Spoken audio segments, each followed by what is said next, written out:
Ladies and gentlemen, welcome to the Daytime Talk Show. I'm your host, DeVarius.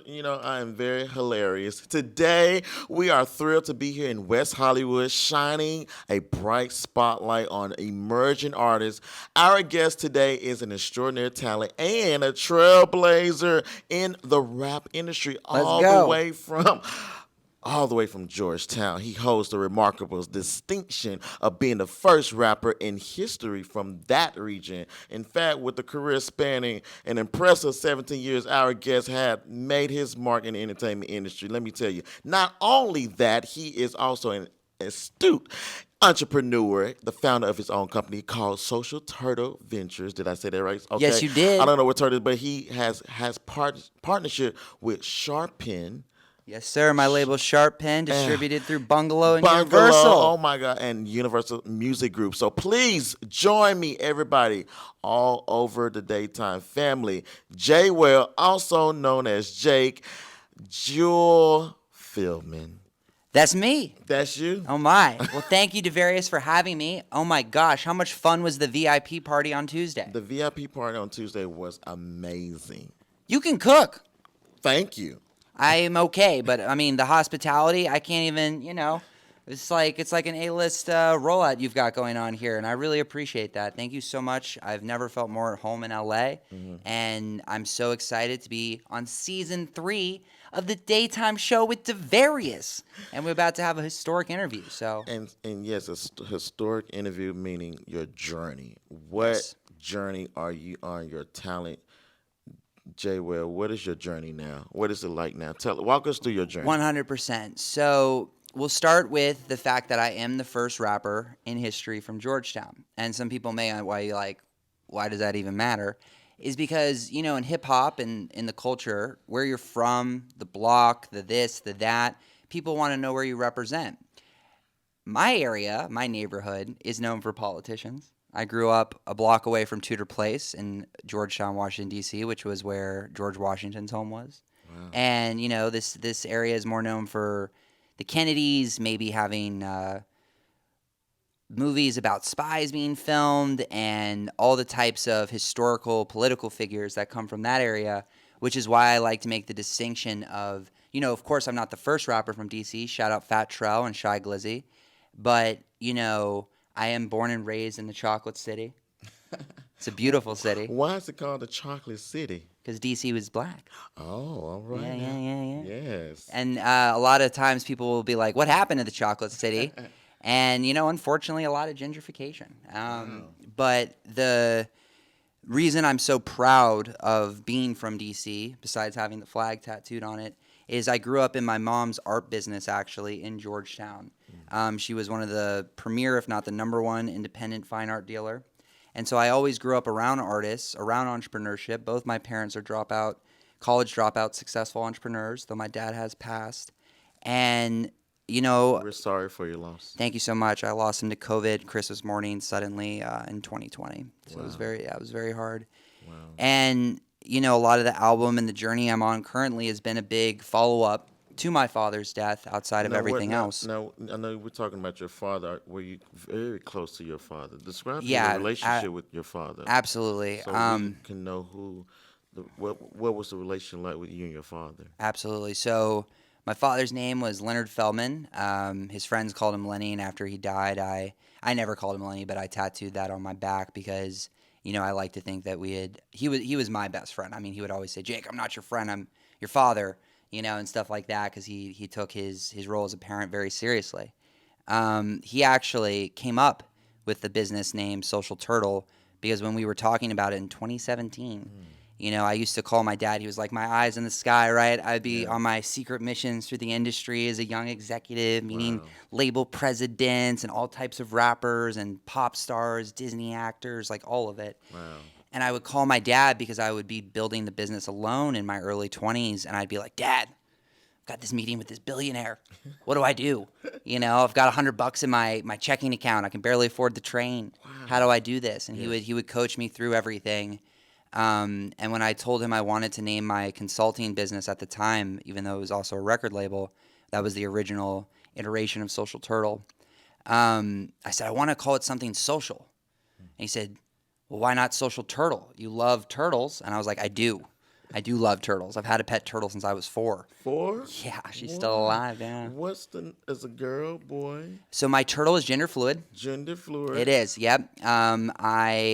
We thought it was a boy Okay. for 20 years. So Oh, it was Mr. Turtle. Mr. Well, Turtle. it was Squirtle, but I grew out of Pokemon, called it Mr. Turtle. So I guess the full name would be, you know, Miss Squirtle Turtle. It would be the formal name of my turtle. But around, I must have been 24 in New York, and my friend came to visit me, and I go, yeah, this is my turtle. He's great. He goes, Jake, it's a girl. I go, what? He goes, yeah, it's a girl turtle. And I was just like, oh my God, I've assumed my turtle's sex and gender its entire life. And so, that's why I always say Yeah. my turtle is gender fluid because she is, and she's a beautiful girl. Oh, beautiful girl. Now, do you have a turtle now? Yeah, my mom's actually, God bless her, she Oh. is turtle sitting. Oh. When my ex fiance and I, when she left or we suddenly broke up in the end of 2021. Oh my gosh, time flies. And that was a 9-year relationship, but it was outgrown, and her and I did a lot of healing, which was really special to me because we started dating when we were 18, and by the time we were 28, we were just very different Let's people. go back to your mom. How was you Yeah. and your mom relationship? Well, if that's not a question, it's actually good. I know a lot of people that have been watching me on the internet in the last month may think otherwise. Actually, horrifically, when she went against everyone's advice, which were very similar.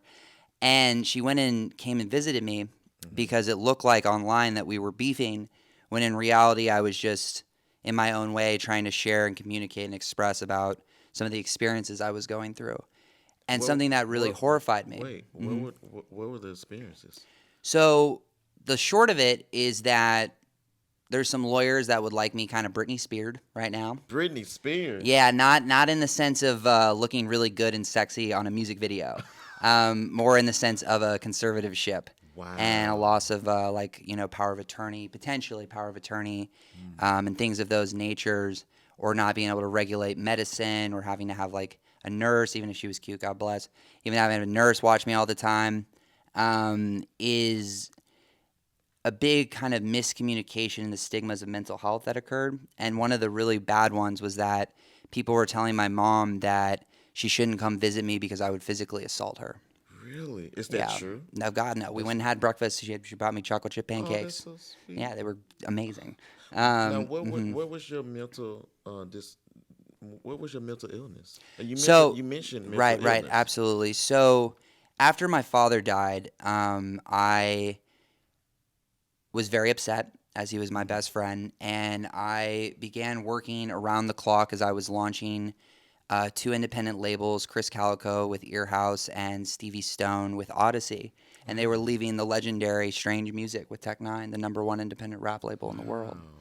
And shout out to Tech, shout out to Trav. I've never spoken to Tech, but Trav and I have spoken a few times, who's the CEO of that label. Right. And, through and of course to Jerry Robinson, actually, who's a signee, who was my friend, that ended up going there. And what ended up happening after my dad's death was, Chris and Stevie were leaving. We actually had a charting record with Stone. I still need to get my plaque, top 10 on iTunes, jumping out the window. And I just haven't bought it. You have to buy your plaque. Do you know that? That's You crazy. do. You do have to buy it. So make Right. sure you go buy. Oh no, I have to buy it. Like when we Oh. chart, the label, no one gives it to you. You have to go to like the charting companies, and they cost like $800, $1,000. Wow. I was literally like, "Are you kidding me? Like we do all this work and we don't get a trophy."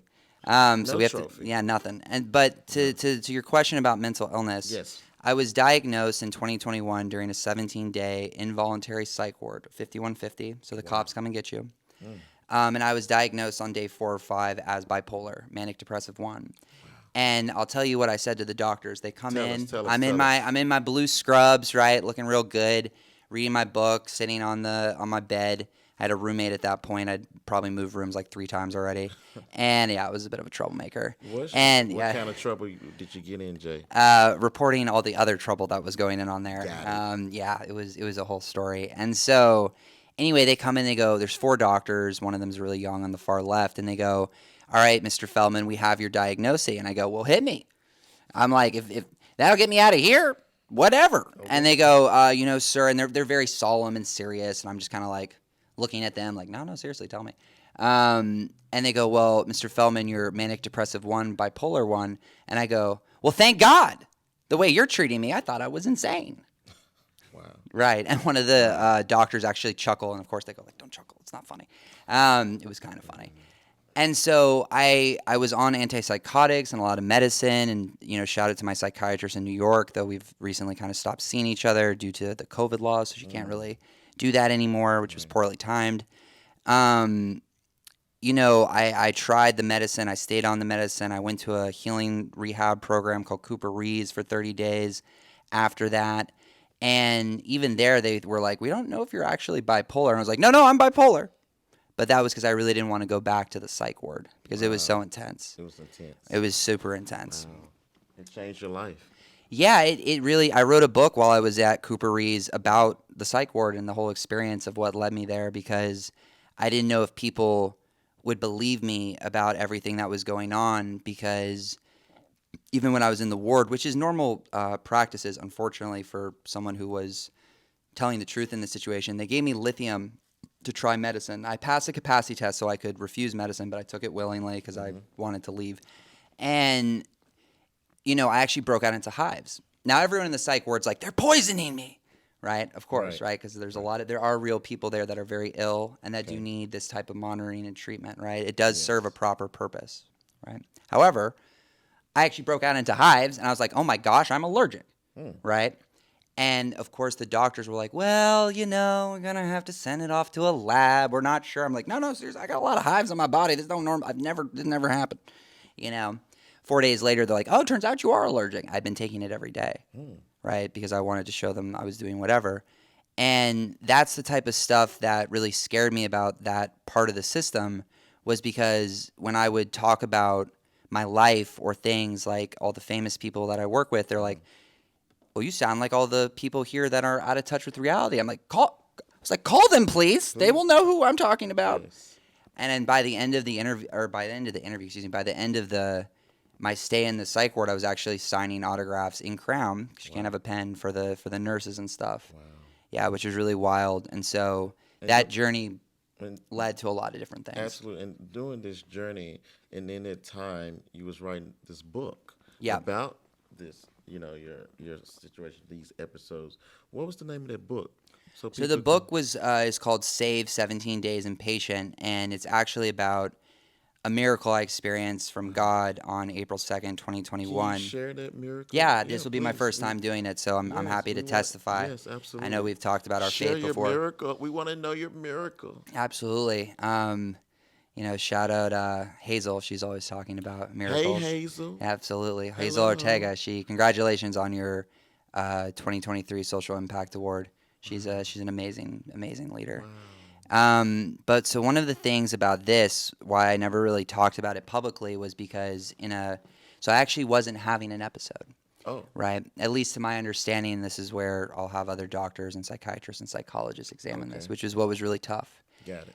To my understanding at this point, though, I'm going to get diagnosed, is that I'm actually autistic, high-functioning, neurodivergent. And so I just communicate differently. Got it. So what made sense to me looked like craziness to others, right, which caused quite a problem because I was going viral in front of tens of thousands of people. Really? Yeah, for not a cent.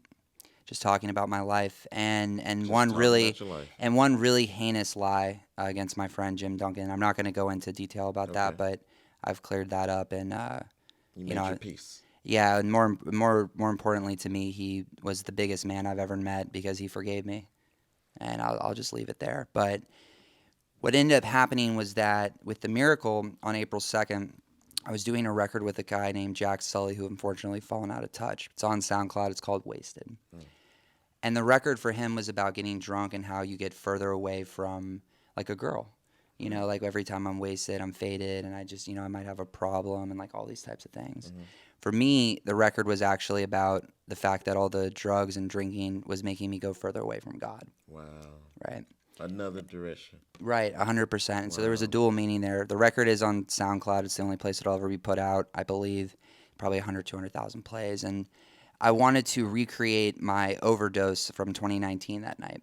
I was in a really serious method acting phase, and I was trying to, as my mentor Ollie D said, he was like, "You're very hardcore in your process." Like, yes, I am. But it was a thing of addiction and alcoholism because I was, I had a whole bottle of Grey Goose. I had Yeah.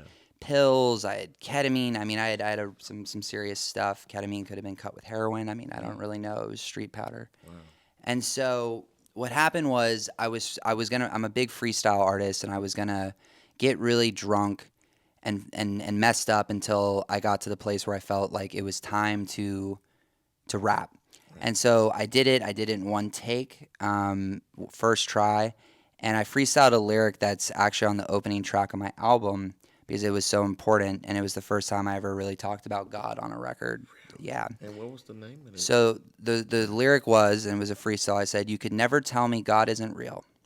I OD popped a pill the same spot that Pac was almost killed," Wow. which is a true story. In 2019, coming out of the Penthouse Studios around Times Square, where Tupac was famously gunned down, he used the same studio. Yeah. I fell to the ground and my body collapsed and gave out alone, and I was managing out of contract, but was helping put together some things for Beyonce's ex-guitarist, Francesca Simone, who unfortunately we've also fallen out of contact. Addiction will do that. Yeah. And I overdosed. I started messing up work stuff. I had a falling out with my partners and employees at that time because I didn't know how to process the immense amount of responsibility of talking to. I mean, Drake's lawyers called me a couple days before that saying, "Hey, we hear you're the kid with the social media genius and all this other stuff. Do you want to take Tekashi 6ix9ine as a client?" Yeah. I turned it down at the time because, frankly, I knew Tekashi was going to end up as everyone did in New York, was going to end up catching a case, and I didn't really want to support what was going on with that, with my talent. And it was something where I was so high, I still don't even know what Drake's lawyer's name was, though it had been referred to me from Suzanne LeWinter, who, rest in peace, we lost her to COVID, but is the daughter of the legendary Mel LeWinter. Their family put together Cash Money. Mel is the #1 strategist in the world. I believe he's the head of Sony right now as far as strategy. Clive Davis is partner of the president. Wow. Yes. And Suzanne was actually the person who told me I was a strategist because I didn't really know what I was doing. I was just hustling, trying to make money. But in regards to the miracle, because I just wanted to give you some context, Yes. I freestyle that, and I'm in Ollie D's studio, and it's 3 in the morning. He's not there, of course not, because he would never let me get away with this. He's been such a brother and big brother to me, and he didn't even know I was abusing drugs like this because I was so functioning. I reached out my hand because I broke my rule, and I said I'll stop doing drugs when I get the record. Yeah.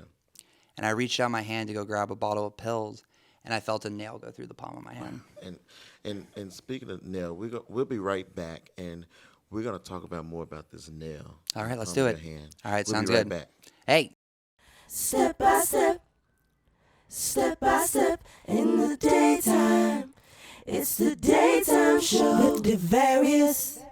And we're back with Jwell, Jewell Feldman, and we was just sharing. He was sharing his story. We was shining the light on his life and all that he's went through. And Jay, thank you.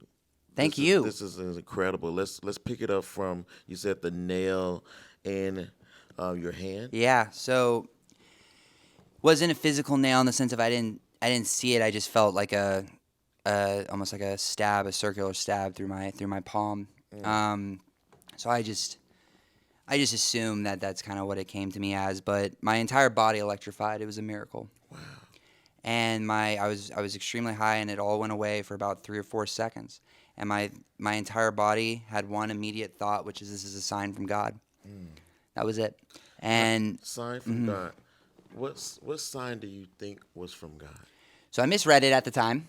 I felt my father's soul there. I felt absolute love and completion. That was what it felt like. Just complete, unconditional love. Unconditional love. Yeah, and complete acceptance. Okay. At the time, because I was, I went back to apartment. I had just gotten engaged to my ex-fiance. Congratulations. Well, we broke it off. Oh. Right, yeah. Oh, well, excuse me. Yeah, it was a nice time. I spent, I think, 30,000 on the rock, so that was pretty Wow. wild. She actually gave it back to me, which was really generous. Generous. Yeah, I shouldn't have That's to do that. never done before. No, she's even though we are exes, she's an amazing person. Wow. You know, she really is. And so at the time, I thought, hey, sign of God. This must be, I can stand up to all the bullies, and it's time to go on a crusade. And that was not right. I think God was telling me at this time as I prayed on it, like, hey, Jake, maybe chill with the drugs and slow down. Modify, right?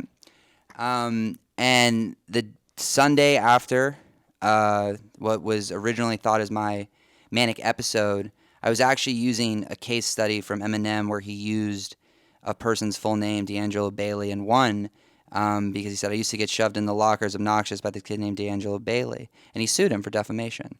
And Eminem won because the judge was like, well, you actually bullied him, so it's not defamation. And so at the time, people thought I was going really wild and just like doing that, and I was trying to be like one of my biggest role models. Now, that caused me, with all the drugs and the lack of sleep, to make one heinous lie that I don't want to bring up at this point.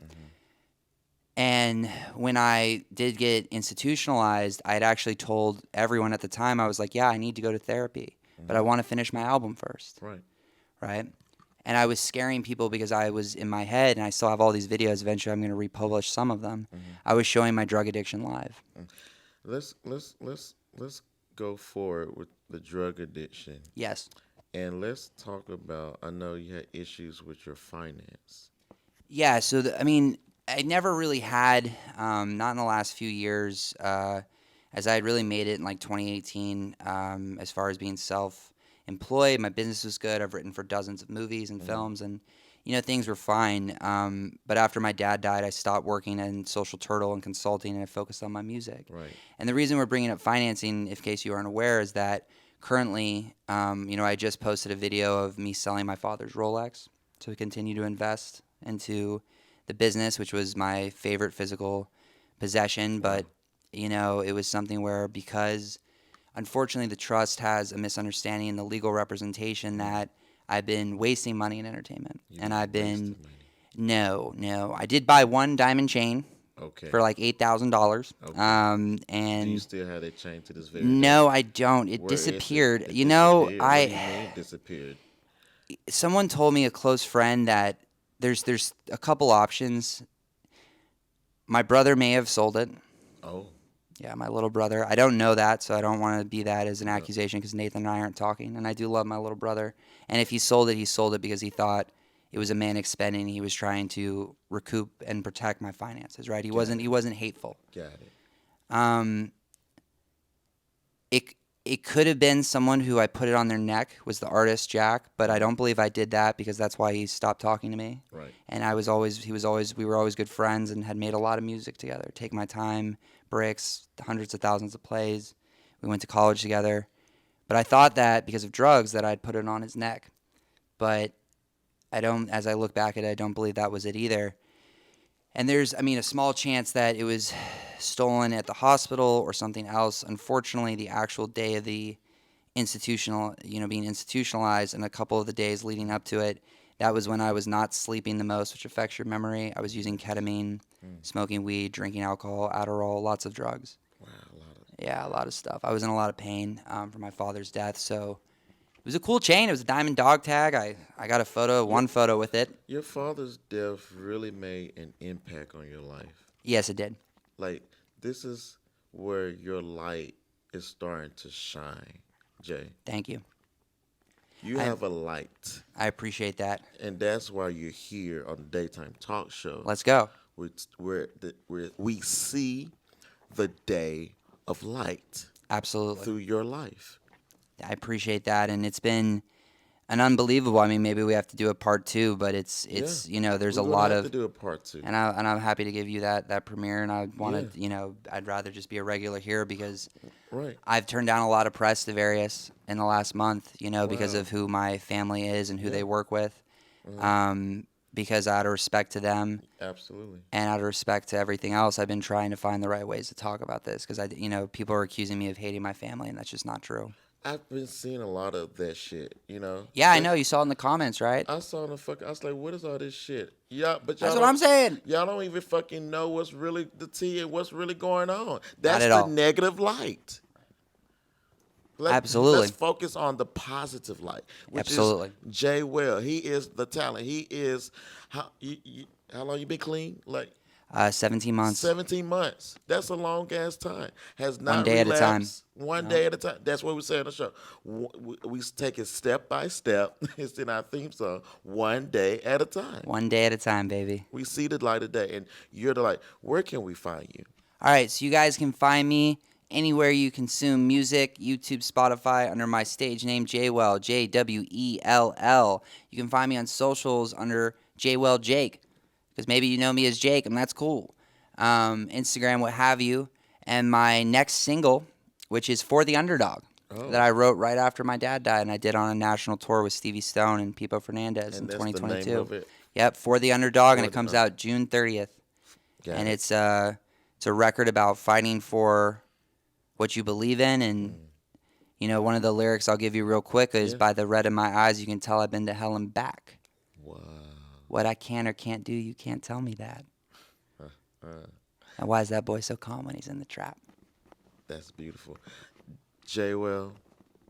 Devarius. The daytime show. Hey, baby. Let's go. Thank you for coming. Thank you for having me. And we're going to do part 2. We are going to do a part 2. We're going to do part 2 because I want this shit to continue. And Yeah. you're going to shine the light. Thank you. You're going to shine the light. I appreciate. Well, my name is Jewell, so I guess I should be at least a little fluorescent. That was a bad joke. I think I've been getting into dad jokes lately. My friend Jesse just laughed off camera. He said that was horrible, Jake. Horrible. But we love that. We need that. We need Thank that. you. And I'm just so glad that your life is shining, it's changing. Thank you. It's emerging, you're evolving. But I just want to leave you with this. Everything in life is a lesson.